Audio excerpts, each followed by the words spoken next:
Itinatuan ni Pedro si Jesus. Ito po ang ating tutunghayan ngayon. Nasa chapter 14 pa rin po tayo ng Marcos, verse 66 hanggang sa atinahong paabutin hanggang 72. Si Pedro naman naroon pa sa ibaba sa patio nang dumating ang isa sa mga alila ng pinakapunong saserdote. Nakita ng babaeng ito si Pedro na nagpapainit sa apoy at kanyang pinagmasdang mabuti. Kasama ka rin ng Jesus na yang taga Nazaret. Sabi niya, ngunit tumanggi si Pedro, hindi ko nalalaman, hindi ko naunawaan ang sinasabi mo, ang sagot niya. At siya'y lumabas sa pasilyo at tumilaok ang manok. Nakita na naman siya roon ng alilang babae at sinabi sa mga naroon, ang taong ito'y isa sa kanila. Ngunit itinatuan na naman ito ni Pedro. Makalipas ang ilang sandali, sinabi naman kay Pedro ng mga nakatayo roon, talagang isa ka sa kanila, taga Galilea ka rin.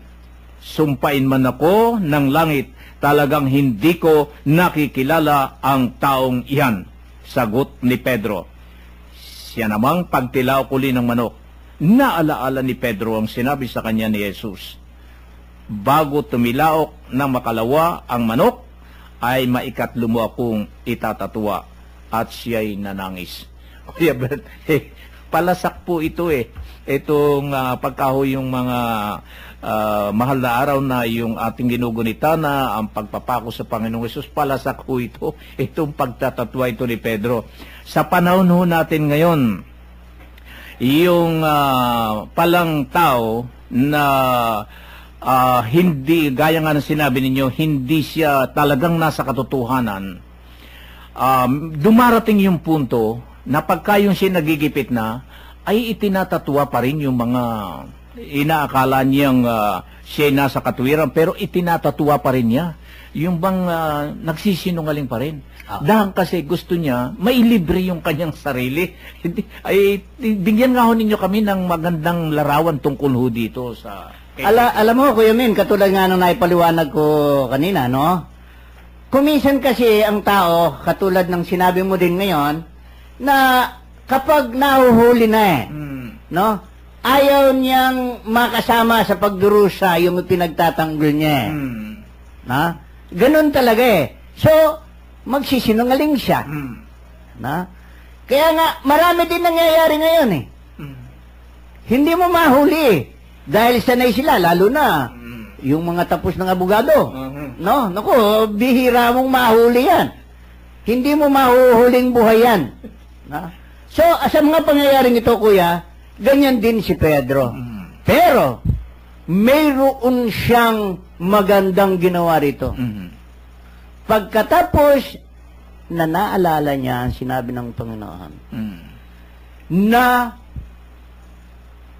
pagtilaok ng manok ng ikalawa ay makatlo siyang beses na itatatuan. Kuya, ito ang sagisag ni Pedro. Manok. Kaya nga kuminsan sinasabi nila marami ngayong usong-usong ngayon, Kuya. Yung sabong. Sabong. Marami ngayong nahuhumaling dyan. Kaya nga kuminsan pag napagtatalo abay, humihingi sila ng gabay ni Pedro Dahil siya'y simbolo daw ng mga sabongero. Pero hindi totoo yun Ang naging sagisag niya, hindi sabongero si Pedro Dahil nung panahon na yun, wala pang sabong. Ngayon nang halang na uso. Na? Kaya nga sa pangyayaring ito, Kuya, si Pedro ay nakapag-isip siya. Nanangis siya. Nagsisi siya. Kumbaga sa sinasabi nga nila, Kuya, yun daw, agos, no? Ayon sa mga dalabhasa sa kasulatan, yung agos ng luha ni Pedro sa kanyang mga mata, no? Ay parang nagkaroon ng daan sa dalawang mata niya. Bakit? Dahil sa dami ng luha at napakahirap yung kanyang dinanas sa kanyang nagsisisi. Ang makikita mo dito, kuya, sa kabila nito, sa kabila ng pagkukulang ni Pedro, sa kabila ng pagtatatwa ni Pedro, mahal pa rin siya ng Panginoon. Ganyan din tayo.